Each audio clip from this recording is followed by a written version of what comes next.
সেই ফুরফুরা শরীফ যে মুজাদ্দেদ আবু বকর সিদ্দিকের জন্যই কিন্তু ফুরফুরা শরীফ। আমি ইমরান সিদ্দিকের জন্য ফুরফুরা শরীফ নয়, কোনো পীর সাহেব পীর দাদার জন্য ফুরফুরা শরীফের পরিচয় নয়। পীর আবু বকর সিদ্দিক রহমতুল্লাহ আলাইহি আজকে বাংলার কোটি কোটি মানুষ তার ভক্ত। তো সেই মানুষটার সম্পর্কে আমাদেরকে জানতে হবে।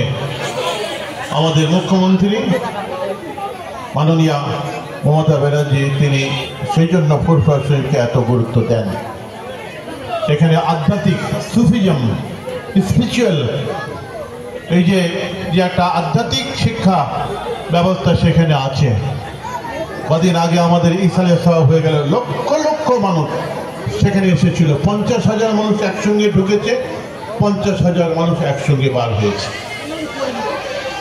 তাদের পরিষেবা আমরা তো দিয়েছি, আমাদের গভর্নমেন্ট আমাদের সরকার তার পরিষেবা দিয়েছেন। আপনারা দেখেছেন গঙ্গাসাগরের মতো এত মডার্ন ওখানে একটা বানিয়েছিলেন কন্ট্রোল রুম।